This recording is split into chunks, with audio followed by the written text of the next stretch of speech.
Hello, good morning, everyone. My name is Katrina Chen. I'm BC's Minister of State for Child Care, and just really honored to be with you all here today on the unceded traditional territories of the Coast Salish and the Musqueam First Nations. And I know the weather is really cold outside. It's kind of snowing a little bit, but after doing the sing-along with kids and seeing them dancing, all of our hearts are warm. We feel warm in this room because we are really coming here today together to celebrate children and family who deserve inclusive, quality, affordable childcare services. And of course, we have our Chief Wayne Sparrow, who is going to bring our the traditional welcome from the unceded traditional territory very soon. But I do have a long list of guests here. I'm going to do a quick introduction, and some of them don't really need introductions because we have, for example, the Prime Minister Justin Trudeau, and we have our Premier David Eby. Well, you can clap. Yes. And of course, I'm so honored to be able to work with Minister Karina Gould on the child care plan over the years, and I've learned so much from her, and we've learned together to see how we can support families and children in BC, and of course, thanks to the Prime Minister and Minister Gould for the support across Canada. And we also have principal from the Richmond Jewish Day School and Child Care Center, Sabrina Bojani. Here, thank you. And because we're here, of course, for families and children, we definitely need to hear from a parent who is a parent of 3 right here at this amazing inclusive childcare Ryut Dahan, who will also share her story. But I see a lot of friends here. Thank you. I also see a lot of friends here in the crowd, and I'm going to do my best to quickly introduce them. We have federal MPs Parn Baines, Wilson Miao, if you want to just quickly wave, and our provincial colleagues Kelly Green, Aman Singh, Henry Yao. And we have Mayor Malcolm Brody and his councillors Carol Day and Andy Hobbs. And we're also really honored to have First Nations dignitaries, including Robert Phillips from FNLC and some of our friends from the Métis Nation of BC as well, and also, of course, the Coalition of Childcare Advocates, ECBC, and all the friends and early childhood educators. If you can raise your hand, and we just want to really thank all the early childhood educators and professionals for your important work. Thank you. And of course, we need to thank our host today, the Richmond Jewish Day School, for hosting today's event. All of your friends and supporters, I know there's a lot of representatives from your community here today as well. We really thank you for your warm welcome. And without further ado, I would like to welcome the Chief from Musqueam Indian Band, Chief Wayne Sparrow, to say a few words. Thank you.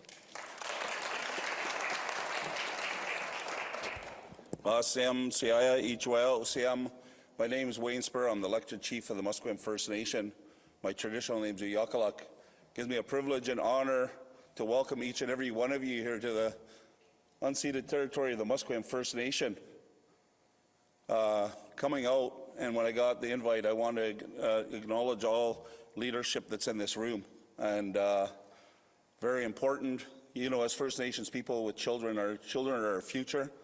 Everything we can do to support the parents and the children so we can be successful. You know, in First Nations, the children are so important to us to carry our culture and our teachings. And if we don't have the daycares and the schools to help out in that, we'll never be successful. So I just want to acknowledge each and every one of you, and you're welcome here. You know, I don't consider myself a politician. I represent our community. I look at everybody in front. I consider my family. Our family is here. We're all here to work for the betterment of our province and our country. So on behalf of our community, again, I want to welcome each and every one of you here. Thank you.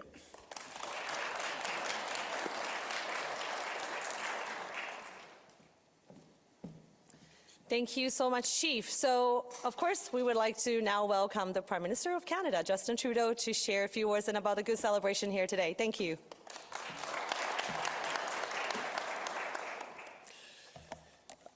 Thank you very much. Thank you, Chief Sparrow, for your welcome. Thank you for all your leadership through what has been difficult times to be an elected leader. If you're an elected leader, you're a politician. You know, being there to serve your community is something that has been at the center of everything that you have done in your leadership.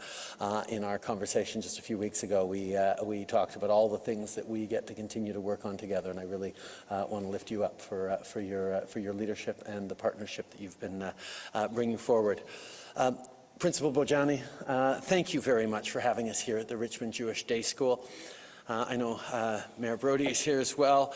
Thank you, Malcolm, for being here, for being part of this. I really look forward to working with you and the community of Richmond as we build a stronger future for the families that are impacted by this announcement, but families who are facing difficult times, but also pulling together, as we know we must, to get through them.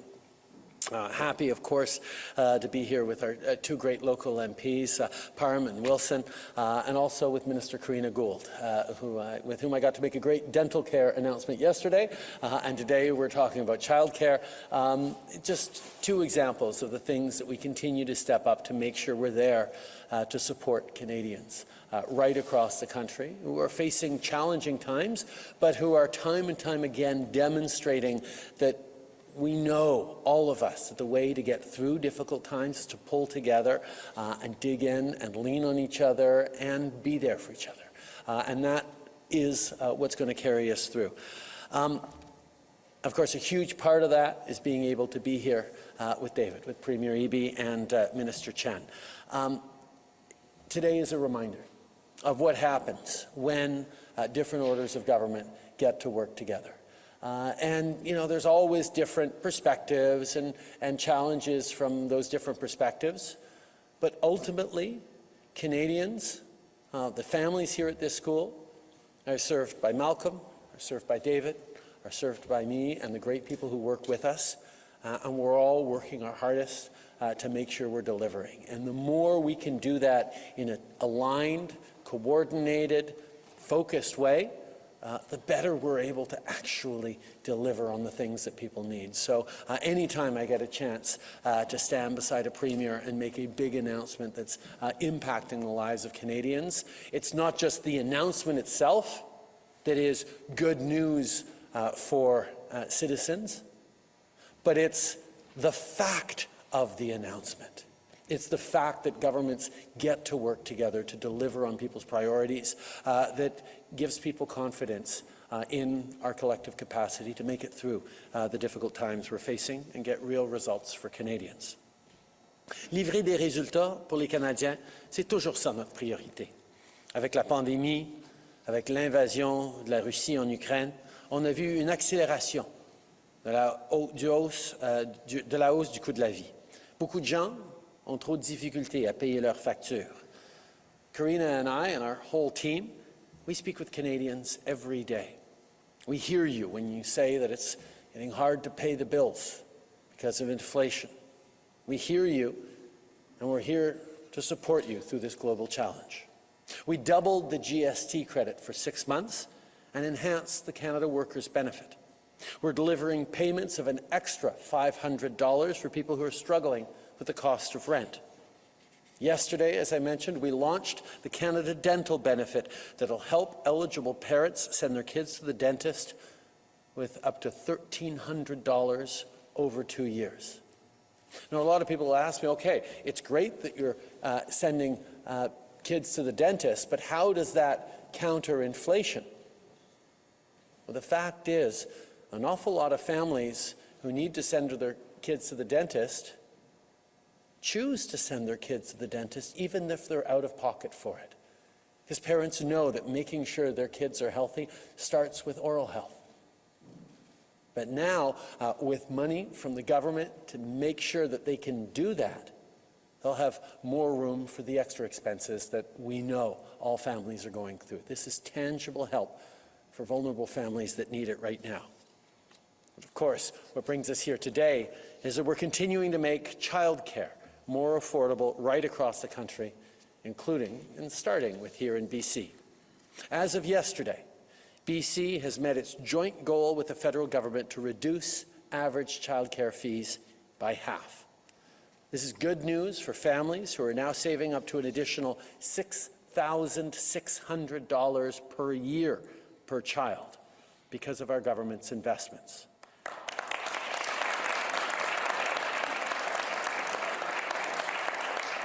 And of course, we're very much on track to delivering that commitment to $10 a day childcare by 2026. This is all part of our plan to make life more affordable for the middle class and people working hard to join it. It's part of our plan to build an economy that works for all Canadians. Les parents, et en particulier les mères, ne devraient pas avoir à choisir entre leur famille et leur carrière. Quand les garderies sont plus abordables, c'est bon pour les familles et c'est aussi bon pour l'économie, parce que ça permet à plus de parents de faire partie du marché du travail. Rayut is a mom who's here with us today, who I got to meet a little earlier. She has 2 kids in childcare and 1 in elementary school here at the Richmond Jewish Day School. She'll be speaking in a few minutes and she'll tell us more about her situation. But the one thing that's important to know is that her family is now saving over $1,000 a month on childcare. And more, now that they've secured childcare, Rayut has been able to start working full-time again. That's what we mean when we point out that social policies like affordable childcare are also economic policies. Back in July of 2021, BC became the very first signatory to our Canada-wide plan for $10 a day childcare. But as you know, we've since signed agreements with all provinces and territories. We're seeing results here in BC. We're also seeing them right across the country. In Nunavut, $10 a day licensed childcare is now a reality. In Nova Scotia and in many other provinces and territories, fees are now reduced by half. We said we'd make childcare more affordable for families, and we're keeping that promise. Now, Conservative politicians think we should do less for families and less for the middle class. They campaigned against our childcare agreements and threatened to cancel the progress we've made. They voted against the Canada Dental benefit that will help parents send their kids to the dentist. But our government will continue to stand up for families. On continue notre travail pour rendre la vie plus abordable. Et ensemble, on bâtit une économie centrée sur le bien-être de tous les gens de la Colombie-Britannique et de tous les Canadiens. So thank you all for being here. I'm now very pleased to pass it over to my friend and yours, David Eby. David.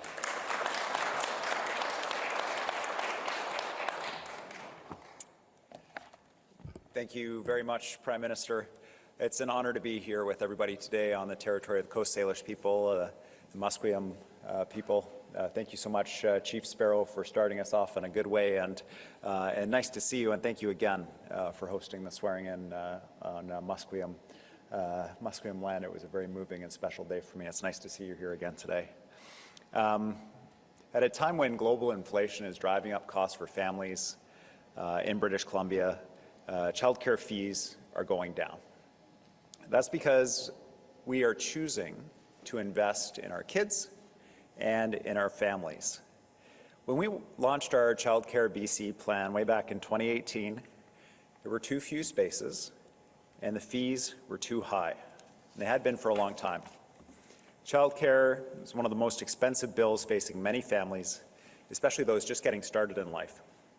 That's if you could find a space. As working parents with 2 young kids, the struggle to find high-quality, affordable care is one that my wife Kaylee and I understand well. I still remember the moment when she told me that she was pregnant. It was a very special and important moment for our family, and we reflected on how it was going to change our lives and how exciting it was. And literally the next sentence we said is, "We got to get on childcare wait lists." We know that access to high-quality, affordable childcare unlocks opportunity for families. And it's not just good news for families with young kids, it's good news for everybody, because it helps us respond to the labor shortages we're seeing in our economy. It helps people get to work to build our economy. It helps stressed out families, and it helps build our entire province, and as you heard from the Prime Minister, our entire country. So our government got to work on our goal, which is to make accessible, affordable, high-quality, inclusive childcare a core service that every family in our province can rely on. Richmond Day School, where we are today, is a great example of the multiple pieces of our childcare plan all working together to deliver for families. We've been working hard to expand access to licensed childcare through the New Spaces Fund that we set up. Like many centres in BC, this one, where we are here today, received funding to create more urgently needed childcare spaces. Now, spaces mean nothing unless there are early childhood educators who are there supporting the kids that need those services. So early childhood educators working in this centre have also seen their wages enhanced by up to $4 an hour. Our investments in early childhood educator wage enhancements have helped bring the median wage in BC for these vital workers to $26 an hour. This is essential to recruiting and retaining the skilled workforce we need to support kids and families in childcare, because we can't open new spaces without professionals to staff them. And we've been directly funding this and many other centres across the province to lower fees for families. As of yesterday, in British Columbia, families are seeing their childcare bills reduced once again, with support much appreciated from the federal government. This time, families will save up to $550 more a month per child. This is on top of the fee cut we introduced in 2018. Savings of hundreds of dollars every month on childcare is a game changer for families. And we do have, you've heard, much anticipated, Rayout Dahan is here to tell us about her family's experience. And thanks to this latest fee cut, she's going to save $1,000 a month on her childcare bills. It makes a real difference for a family that's just getting started. And for Rayout, access to childcare means she can re-enter the workforce and practice as an engineer. We all benefit when families can afford to access safe, high-quality childcare. Right now, businesses in every sector of our economy are struggling to find the skilled workers they need to keep running at full capacity. Providing parents with affordable, high-quality childcare means that those parents can continue working and relieves a little bit of stress in their lives. That's good news for moms like Rayout, who can continue building their careers. It's good news for dads, who can continue building their careers. It's good for our entire economy. I believe BC should be a place where everybody can build a good life. For young families, access to affordable childcare is an essential element of that. We still have so much more to do, but I'm proud of the progress we've made, and of course we didn't do it alone, as you see on the stage and as you heard from the Prime Minister. Governments need to work together to deliver for families in our country. Every parent that sees their fees go down should thank their childcare providers as well. We couldn't do it without providers. And we can't do it without a strong federal partner. With that, I'd like to ask the Honourable Karina Gould, Federal Minister of Families, Children and Social Development, to come up and say a few words.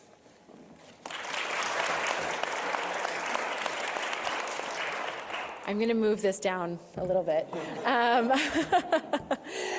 But look, thank you so much, Premier, for your partnership, and thank you so much, Minister Chen. We have a great working relationship and a great opportunity to do this, and I want to say a big thank you to our Prime Minister. Because of his visionary leadership, we made this historic investment that families are experiencing right now. I don't have much more to add. I think the Prime Minister and the Premier said it so well, except that we're here to celebrate. Just 18 months ago, we signed the first childcare agreement with British Columbia, and here we are today, celebrating the fact that childcare fees have been reduced by 50% for British Columbia families. I think we should applaud for that. And what's so exciting about this is the fact that it's benefiting our families, it's benefiting our children. I had the opportunity to speak with Sarah, who's the executive director here, who was talking about how excited the families who attend the Child Care Centre are, what a meaningful difference this is making in their day-to-day lives. The Prime Minister and the Premier spoke about the fact that everything is expensive right now. It costs a lot to raise children. And the fact that families in this province are going to be saving up to $6,000 a year is real money in real pockets of real Canadians. That's going to help them pay for food, for winter clothing, as apparently you now need in British Columbia, for other activities and things that are essential to supporting healthy, active, successful development of our children. C'est vraiment un plaisir d'être ici de retour pour célébrer cet moment. C'est vraiment un moment historique, c'est transformationnel, non seulement pour les familles, mais aussi pour notre économie. Le Premier ministre a parlé du fait que pour les femmes canadiennes, ça représente une opportunité de retourner à la travail, ça représente une opportunité pour les familles d'avoir un sens de sécurité économique. On a vu au Québec pendant les 25 ans que les femmes québécoises ont le plus haut taux de travailler avec les enfants moins de 4 ans. There is a huge opportunity for us to get women into the workforce, and I like to say that childcare is a home run. It's good for our children, it's good for our families, and it's really good for our economy. And of course, we can't have our early learning and childcare system without the dedicated, talented, and caring workforce that cares for our children. And we had the opportunity to meet some of those amazing early childhood workers here today, who you can see the passion and you can see the commitment. And I do want to take a moment to applaud British Columbia for the wage top-ups that they have provided for early childhood workers, because we can't grow the system, we can't expand and ensure that as many children and families as possible have access to childcare without an important recruitment and retention initiative. Just this Wednesday, childcare workers across the country had a campaign, Dots for Spots, so that we value and appreciate the role that they play. We know that it's not just taking care of our children, but it's setting them up for success.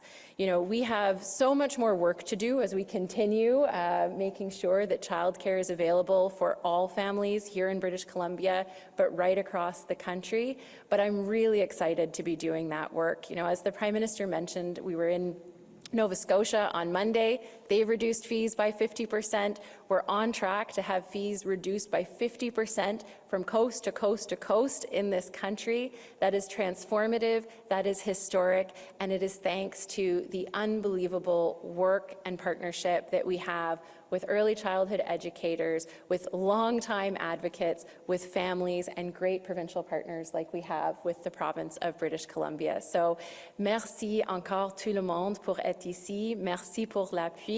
Et aujourd'hui, c'est vraiment une journée de célébration. Merci.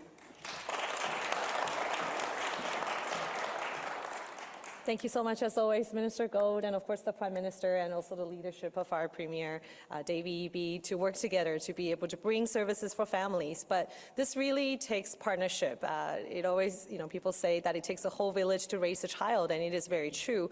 And we are unable to do this work without the providers and early childhood educators who are working on the front line every single day.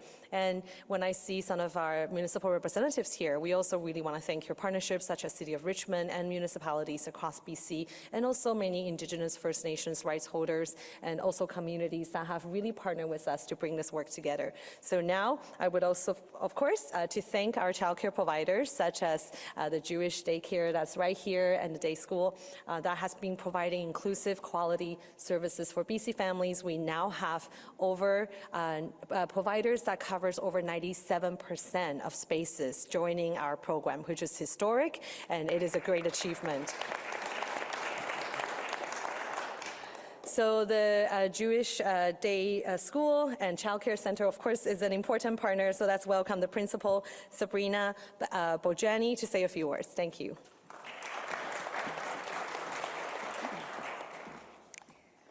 Shalom and Bokato. Good morning, everyone, and welcome to Richmond Jewish Day School. Our school is extremely proud to be a part of the multicultural fabric that's Richmond. Here, we have more than 20 different cultural institutions on what is known as the Highway to Heaven. This 3-kilometer stretch holds over 20 places of worship and truly reflects the diversity of our city, our province, and our country. Richmond Jewish Day School opened its doors to our early child care program, which includes child care for infants, for toddlers, for preschool and for school-aged children. We just opened this facility last September and now can provide families with high-quality, affordable childcare in an inclusive licensed facility that truly honors Jewish heritage and traditions. This culturally relevant programming enables our students to be authentic in who they truly are, and it promotes the self-efficacy they need in order to be successful. We are extremely grateful to the Government of Canada and to the Government of BC, who have truly prioritized early learning and childcare. I want to thank them for their support in helping us to create new early learning spaces, as well as reducing childcare fees for our families. We have a very closely knit school community, comprised of working families, and some who are even new to Canada, all of them who have really felt the pinch with the high cost of living. So I want to once again thank you for your investments in childcare, which will have long-lasting positive effects on the well-being of children and families for years to come. Thank you so much.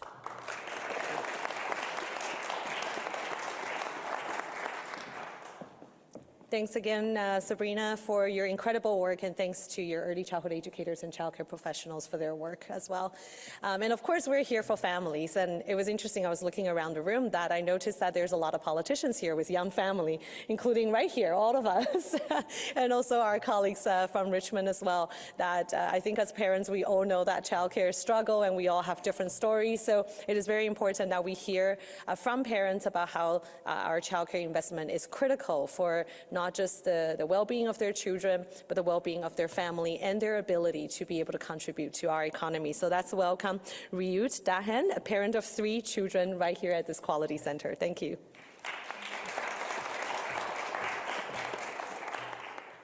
Thank you so much. I'm very honored and also very nervous to be here, and I'm very happy to be given the stage to speak in front of members of the Government of BC and the Government of Canada about how childcare fee reduction initiative impacts our lives.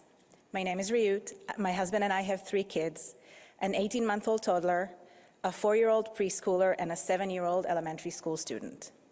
I think I speak on behalf of myself as well as for my fellow parents and guardians as I say this program is absolutely life-changing for us in many aspects of our lives. First and foremost, the program makes licensed, high-quality, and safe education available to all.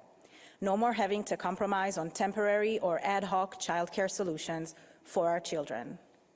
Knowing that you can afford the childcare center of your choice is the type of thing that helps you sleep better at night. The fee reduction in the financial climate these days is so helpful in relieving the financial stress associated with childcare. With this amazing initiative, my family will now be saving over $1,000 a month. Yeah. And I cannot wait for the full deployment of the $10 a day program across the province and the country.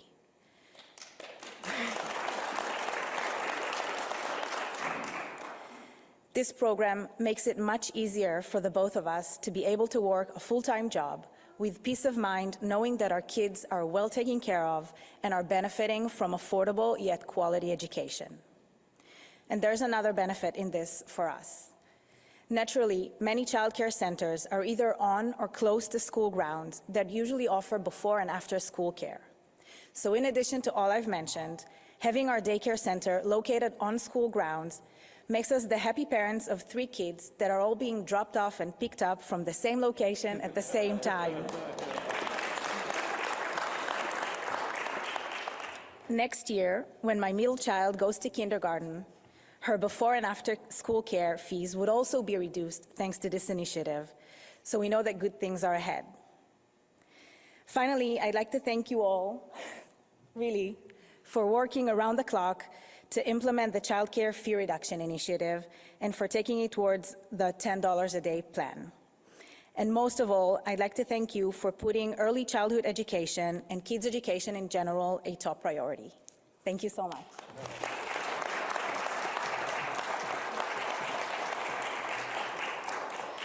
Thank you so much, Ryu, and we know that your story is not the only story. Every single day when we're doing this work, we've been hearing about how having access to quality, affordable childcare makes a huge difference for families and children.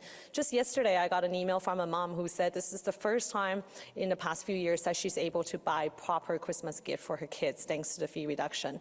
We're hearing from parents who are able to buy a car, pay for better options for housing, more food on the table, and more options for their families. And lots of moms, I know Ryu is an engineer, we have parents, and well, I say mom because this has been a gender equity issue for many years, but many parents are able to go back to work as professionals and contribute to our economy. And I have one last good news to share, is that we're also very well underway to reach our target of more than doubling our 10-a-day childcare spaces. We've just processed another 2,000 spaces the past few weeks. And thanks to the federal partnership and working with local communities, providers, early childhood educators, we're quite confident that we can reach our goal of 12,500 spaces very, very soon, of the $10 a day dedicated spaces. But parents, don't forget, if you're not in a $10 dedicated site, you also have the fee reduction program. And for families up to the income of $111,000, you can also apply for the additional affordable childcare benefits that can bring your fees down to $10 a day or less, or no cost at all. Because we want to make sure access to inclusive quality childcare is no longer a barrier for families. It's not a luxury that's nice to have. It's a necessity that families can count on. It's a core service that all families should be able to have. So thank you so much for being here today, and we'll now go to questions. Thanks.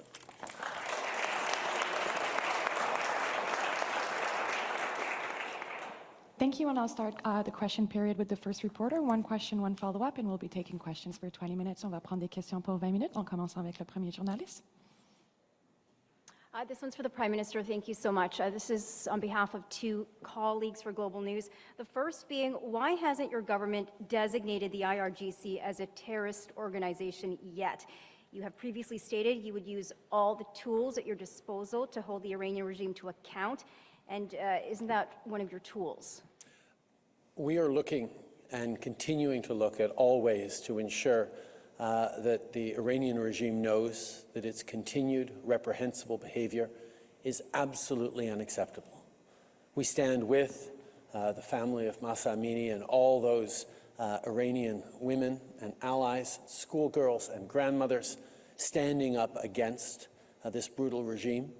We stand with partners around the world who are pushing back and defending and speaking out for the Iranian people against this terrible government. We have brought in some of the strongest sanctions in the world against the Iranian regime, and we also listed them under some of the strongest provisions available to Canada. Now, these are immigration-related restrictions that we've used a few times before, but only in the most serious situations. We're talking about the perpetrators of the Bosnian war crimes or the Rwandan genocide, to ensure that the top 50% of the leadership of the Iranian regime, including the IRGC, is now permanently banned from ever being able to come to Canada and have a safe haven here. Even if there was a total change over in Iran, the people that we have now listed will be forever banned for what they are doing right now. These are some of the strongest measures anyone has put forward, and we will continue to look at the effective and impactful measures that we can continue to do to both stand up against the Iranian regime, but also support the Iranian people demanding and fighting for their freedom. Following up. Thank you, Prime Minister. As well, another veteran has come forward testifying before a parliamentary committee that she was offered medical assistance in dying by a Veterans Affairs Canada employee. Why would your government claim this was an isolated incident, publicly downplaying veterans' concerns and clearly without an appropriate investigation? And how can you continue to have confidence in your Veteran Affairs Minister? I have said repeatedly that this is absolutely unacceptable. And as soon as we heard about this, we took action. We are following up with investigations, and we are changing protocols to ensure what should seem obvious to all of us, that it is not the place of Veterans Affairs Canada, who are there to support those people who stepped up to serve their country, to offer them medical assistance in dying as a matter of course. The issue of medical assistance in dying is a deeply personal one. It is a deeply difficult one for individuals and families to take on at an extraordinarily challenging moment in their lives. And it's something that we have to ensure is gotten right. Yes, Canada stepped up to recognize people's rights and people's right to choose, but we also did so in a way that put in significant safeguards to ensure that the most vulnerable are protected. And getting that balance right is something that we have to do every single day and be very careful about. And we will continue to listen to experts, work with partners, make improvements where we need to make sure that the regime we have that is all about defending people's rights and giving them choices is also protecting people who deserve protection, including veterans who served this country with incredible distinction. Next question. Hi, it's Maria Rantanen with the Richmond News. The coroner's report came out again. 179 people died in October of drug poisonings. Looking at other numbers, BC Ambulance responded to 35,000 overdose calls last year. I'm wondering whether you have spoken with Premier Eby on your visit here about looking at safe supply and bringing in safe supply to combat this drug poisoning crisis. Yes, I had a good conversation about it with the Premier just now, but we're also working very, very closely through our ministers and appropriate officials to continue to move forward to counter this horrific opioid epidemic and drug poisoning epidemic that is facing people not just in vulnerable communities, but in suburban and large and small cities across the province and across the country. We know that anchoring ourselves in science and data, making sure that issues of harm reduction, safe consumption are put to the forefront. We were happy to move forward with BC in landmark steps on drug supply just a number of months ago, but we know there's much more to do, and we will continue to work hand in hand with the province on leading in making sure that people are kept safe. We know, unfortunately, that Conservative politicians continue to disregard science, disregard data in their approach on these, as unfortunately the Leader of the Opposition reminded us in an incredibly ignorant video just a few weeks ago. But on this side, with thoughtful partners like the Government of BC, we will continue to be grounded in what works, in compassion, in evidence, and in keeping people out of the justice system and focusing on addiction as a health issue. But I'm happy to turn to Premier for a few words on this. Thank you, Prime Minister.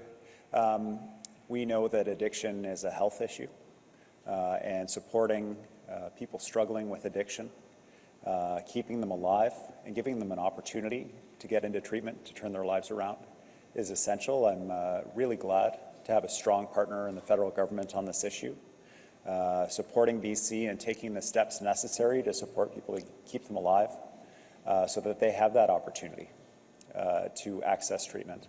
And we have a lot of work to do in our healthcare system, which was key in our conversations, and mental health and addiction responses as part of our public healthcare system, making sure we're supporting people and families. I've already talked with too many parents who've lost kids, too many families who have been hurt by the overdose crisis, and British Columbia will continue to do everything possible to address the toxic drug supply and to support people struggling with addiction and address this issue in our province. I wonder if you have a timeline on that, whether people can see this happening quickly. There's a crisis going on with. So British Columbia has led the way nationally in responding to the opioid overdose crisis, the toxic drug supply crisis that we're facing. We've had an important partnership with the federal government to try to separate people from those who are selling toxic drugs and get them connected to drugs that are not going to kill them, that are going to keep them alive. As part of my public safety announcement just a week and a half ago, talking about a new model of care with St. Paul's at Providence Healthcare, where people who show up in the emergency room recovering from an overdose can go immediately from the emergency room to detox to treatment. So when they have that moment of clarity, that we can grab them and support them in building a new life. This is what you'll see from our government: continued work on this essential and important issue, and an acceleration of our work wherever possible to end the needless deaths that we're seeing. Next question. Francis Plourde, Radio-Canada, une question pour le Premier ministre. On apprend que des fonctionnaires se préparent en vue d'un autre convoi de la liberté en février. Est-ce que vous pouvez qualifier le niveau de préparation et est-ce que la loi sur les mesures d'urgence est écartée d'emblée? Je pense qu'on a beaucoup appris et je pense que les corps policiers à travers le pays ont beaucoup appris de ce qui s'est passé au mois de février passé. Et je m'attends à ce que les outils dont les corps policiers disposent soient mis en place pour assurer qu'on n'ait pas une répétition de l'occupation qui a fait mal à énormément de gens au cours de la dernière année. Je pense que c'est important de souligner qu'on s'attend absolument à ce que les Canadiens aient la liberté de s'exprimer, d'être en désaccord avec des politiques, de faire des manifestations. C'est extrêmement important, ça fait partie de notre démocratie. Et on va toujours encourager les gens de se faire entendre. Mais ils ne peuvent pas le faire de façon à faire mal aux autres citoyens. Et c'est ce à quoi on s'attend à ce que la police, les policiers de juridiction puissent gérer. En suivi. Réaction suite à des révélations de l'émission Enquête hier concernant l'importation de matières fécales humaines contaminées au Québec et en Ontario en provenance des États-Unis. Ottawa compte-t-il se pencher sur cette question et si oui, comment et quand? Évidemment, on va regarder avec attention ce rapport. Il y a des allégations extrêmement troublantes qui ont été soulevées. On va faire des suivis. Next question. Lindsay Duncombe, CBC National News. Prime Minister, I'd like to get you to comment on a leaked letter from the ambassador to the EU on new proposed rules on forestry products. Specifically, why does your government have concerns about the definition around those rules, including forest degradation in addition to deforestation? And what concerns do you have about environmental NGOs alleging that your government's green promises don't line up to actual industrial practices such as clear-cut logging? First of all, Canada has been one of the world leaders on nature protection and biodiversity, and we're going to continue that leadership in the coming week as we host COP15 on nature in Montreal, where we'll be gathering together countries from around the world to talk about how we can continue to protect nature, protect biodiversity that is so essential to resilience of our ecosystems and success of our communities, and do so in an ambitious way with partners across the country and around the world. Obviously, the Government of BC is a strong and steadfast partner when it comes to protecting nature, and that's just a great example of the work that we will continue to do and lead on. We're on our way to protecting 30% of our land, 30% of our oceans by 2030. That's the target we're pushing around the world. We went from 1% of our coastal areas protected when we took office in 2015 to now just over 14%, and we're on our way to 30%. So there's a lot that we're doing, there's a lot that we need to continue doing. In terms of forestry, here in BC, they've been leading the way on sustainable forestry practices. We know how important it is as a driver of jobs in the short and medium term, but it should also be a driver of jobs for the long term as communities continue to rely on good jobs, even in a lower carbon, more environmentally responsible world. And the work we're doing in terms of getting that right is ongoing. There are always going to be challenges we're facing, but we're always going to be working to improve every step of the way. What about that definition, Prime Minister? Because deforestation, of which Canada has a 0.02% deforestation rate, is about forests that have changed to a totally different purpose. They are roads and mines and logs. Degradation is about where animals can live. And, you know, moose can't run around in trees that are only up to your knees. So how are you going to respond to the fact that practices don't line up to what is needed in this climate emergency for biodiversity as well as for carbon capture?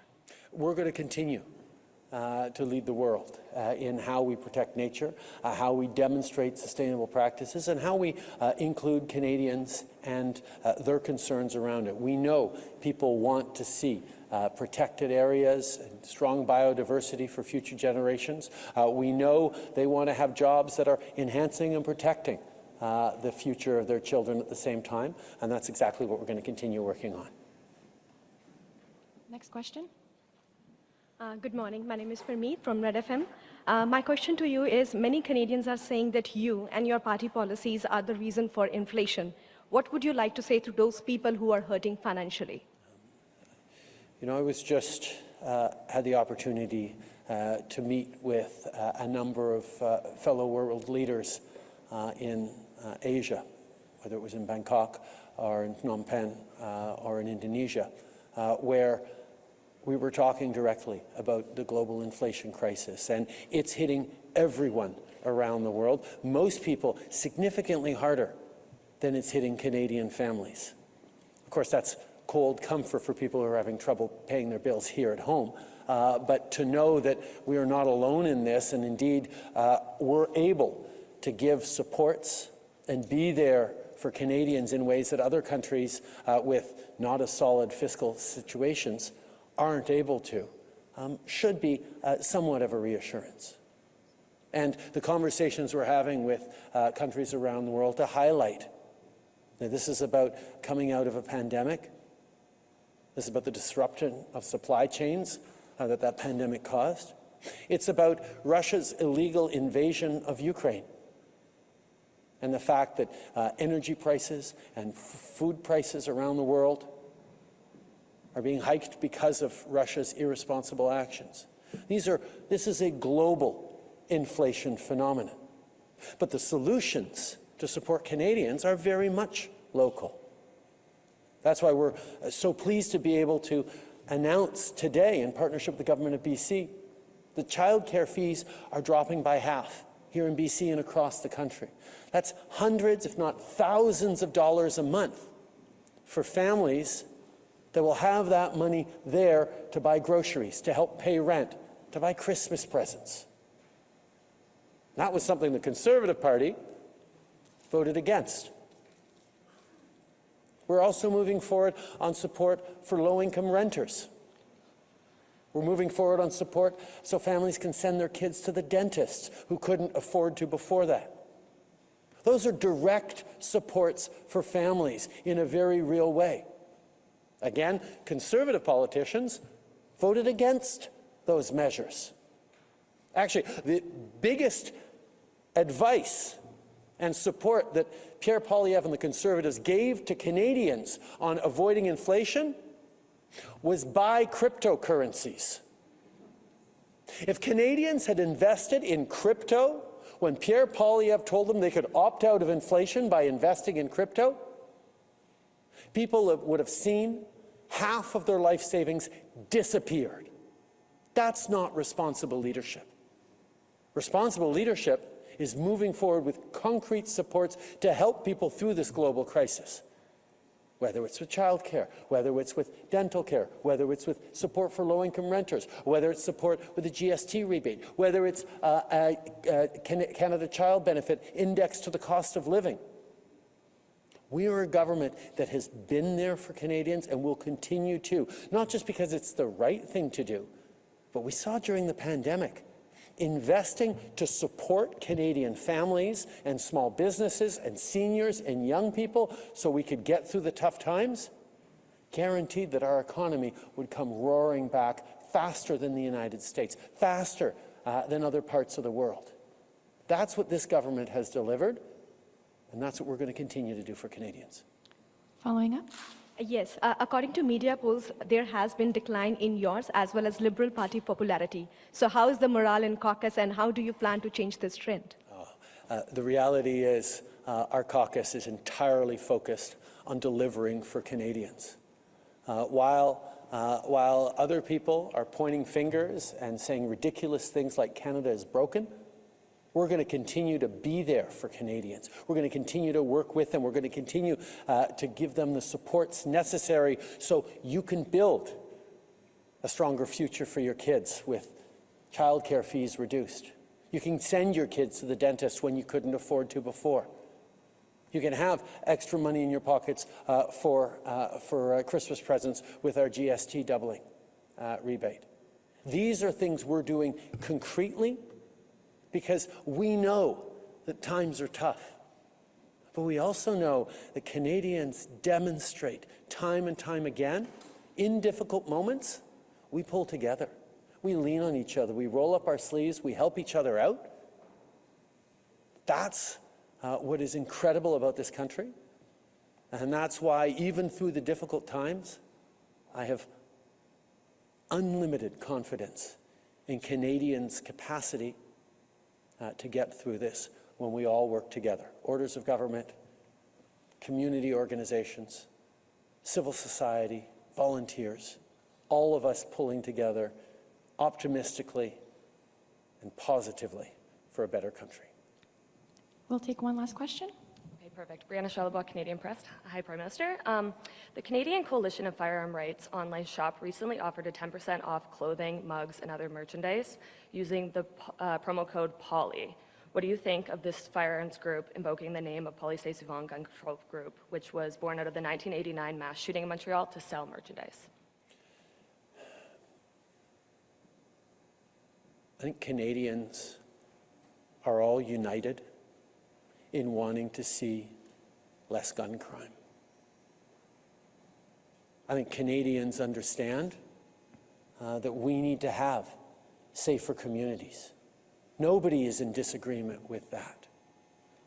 Unfortunately, we see the gun lobby working with the Conservative Party of Canada to spread misinformation, to use fear, to sow division,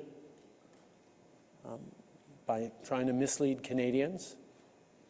When the reality is, we are stepping up by freezing the market on handguns across the country, meaning there will be no more handguns in this country, by making sure that military-style assault weapons, guns designed to kill the largest number of people in the shortest amount of time, are no longer legal in this country to buy, to sell, to own, to use. We did that a couple of years ago.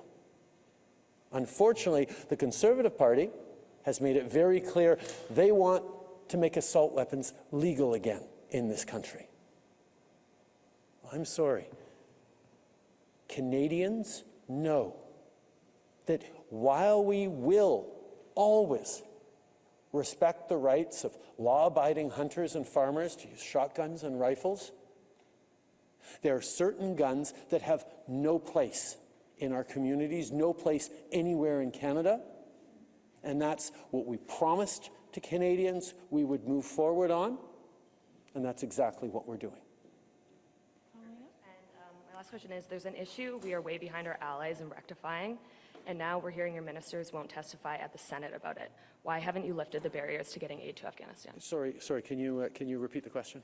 There's an issue we are way behind our allies in rectifying, and we're now hearing your ministers won't testify in the Senate about it. Why haven't you lifted the barriers to getting aid in Afghanistan? Oh, aid in Afghanistan, yes. Canada, like other countries around the world, have recognized, long recognized, that the Taliban is a terrorist organization responsible for horrific violence both in their own country and elsewhere around the world. And rightly, we listed them as a terror organization. We're now facing the challenge that the Taliban is now the government in Afghanistan. We do not recognize them as government, but we know that Afghans, particularly Afghan women and girls, are incredibly vulnerable with them as a government, and we need to try and figure out how to get aid to communities and individuals who are hurting in Afghanistan without supporting and funding the terrorist organization that is their government right now. It's a complex situation. We have a number of allies who've moved forward on it, and we are looking to do the same. Canada has a long history of stepping up for Afghanistan, and we will continue to be there for the Afghan people, but we have to do it in a way that doesn't support or embolden the government that is busy oppressing and doing violence to them. Thank you very much. This is what concludes the press conference. C'est ce qui met fin à la conférence de presse d'aujourd'hui. Thank you so much.